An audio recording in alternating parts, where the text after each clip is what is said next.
The body. Laura, you look too thin, Agnes said in a worried voice. She and her sister were dining in a restaurant. I have no appetite. I vomit everything up, said Laura. And she took a drink of the mineral water she had ordered instead of the usual wine. It's awfully strong, she said. The mineral water? I need to dilute it. Laura, Agnes was about to chide her sister, but instead she said, you mustn't brood on things so much. Everything is lost, Agnes. What has actually changed between the two of you? Everything. And yet we make love like never before, like mad. So what has changed if you make love like mad? Those are the only times when I'm sure he's with me, but the moment the lovemaking ends, his mind is somewhere else. Even if we make love 100 times more madly, it's all over. Because making love isn't the main thing. It's not a question of making love. It's a question of his thinking of me. I have had lots of men, and today none of them knows anything about me, nor I about them. And I ask myself why I bothered to live all those years when I didn't leave any trace of myself with anyone. What's left of my life? Nothing, Agnes, nothing. But these last 2 years I have really been happy because I knew that Bernard was thinking of me, that I was present in his head, that I was alive in him. Because for me that's the only real life, to live in the thoughts of another. Otherwise I am the living dead. And when you're home by yourself listening to your records, your Mahler, isn't that enough to give you a kind of small, basic happiness worth living for?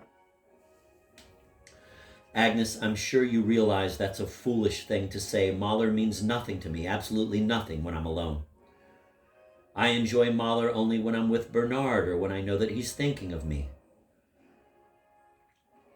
When I'm not with him, I don't even have the strength to make my bed. I don't even feel like washing or changing my underwear.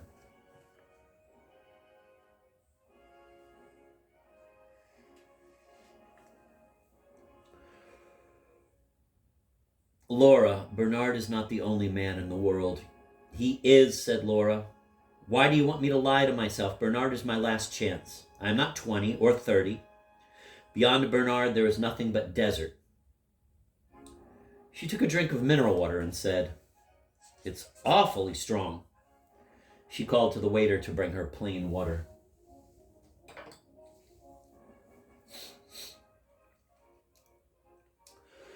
In a month, he is leaving for a 2-week stay on Martinique, she continued. We were together twice, but this time he told me in advance that he was going without me. We were there together twice, but this time he told me in advance that he was going without me. After he said that, I couldn't eat for 2 days. But I know what I'll do. The waiter brought a carafe of water before his amazed eyes. Laura poured some of it into her glass of mineral water, and then she repeated, Yes, I know what I'll do. She fell silent, as if inviting her sister to ask a question. Agnes understood and deliberately refrained from asking. But when the silence lasted too long, she capitulated. What are you thinking of doing? Laura answered that in recent weeks she had visited 5 doctors complained of insomnia and asked each of them to prescribe barbiturates for her. From the time that Laura began to add hints of suicide to her usual complaints, Agnes felt increasingly depressed and fatigued.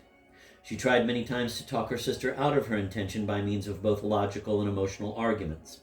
She emphasized the love she felt for her. Surely you would never do something like that to me. But it had no effect.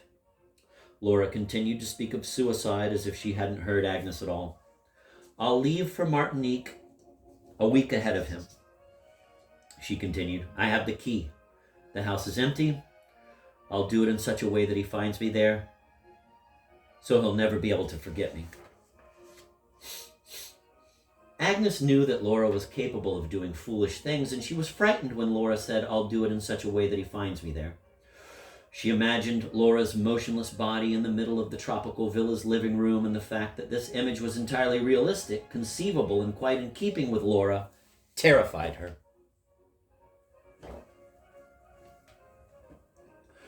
To Laura, loving somebody meant delivering to him one's body as a gift, delivering it the way she had a white piano delivered to her sister, putting it in the middle of the house. Here I am, here are my 125 pounds, My flesh, my bones, they are for you, and I will leave them with you.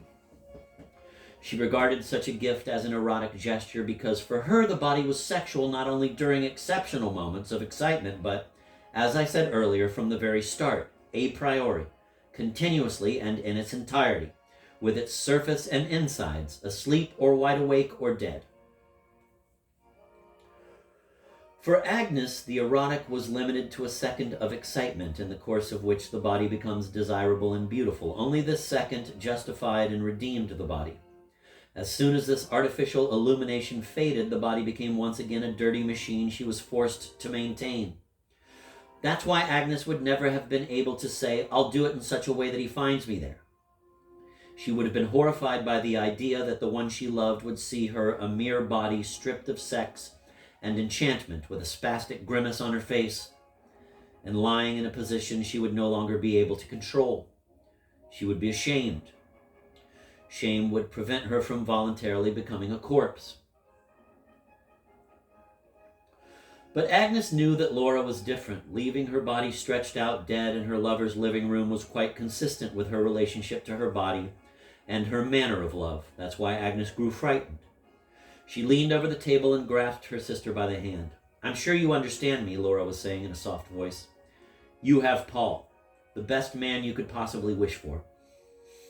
I have Bernard. If Bernard left me, I'd have nothing. And I'd never have anyone else. And you know that I won't be satisfied with just a little. I won't watch the misery of my life.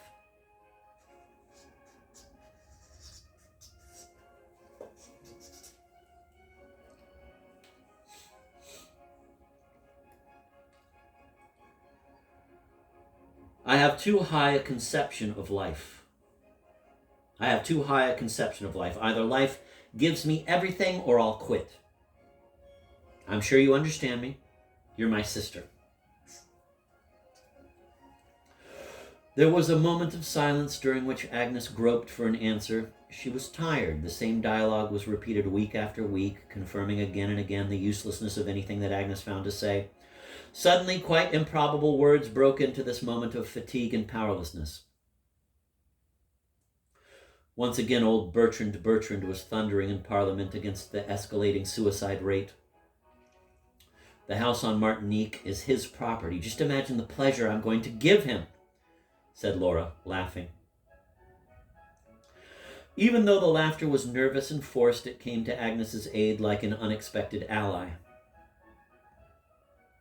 She began laughing herself, and the laughter quickly lost its original artificiality, and all at once became real laughter, the laughter of relief. Both sisters' eyes were full of tears.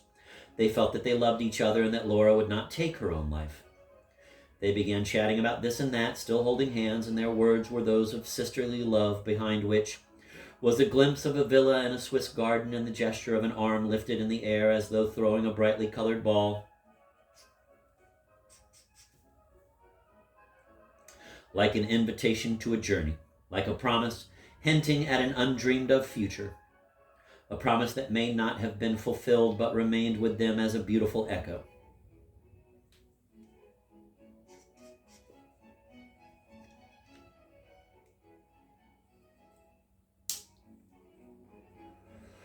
When the moment of giddiness passed, Agnes said, "Laura, you mustn't do anything foolish. Nobody is worth suffering over. Think of me and of my love for you." And Laura said, "But I have an urge to do something. I must do something." "Something? What sort of something?" Laura looked deep in her sister's eyes and shrugged her shoulders as if to admit that for the time being a clear meaning of the word something still eluded her. And then she tilted her head slightly, covered her face with a vague, rather melancholy smile, and placed her fingertips between her breasts, and pronouncing the word something once again, she threw her hands forward. Agnes was reassured. The expression something didn't suggest anything concrete to her. But Laura's gesture left no doubt that something aimed to soar to beautiful heights and had nothing in common with a dead body lying down below on the ground on the floor of a tropical living room. A few days later, Laura visited the France-Africa Society, whose chairman was Bernard's father, and volunteered to collect street corner contributions for lepers.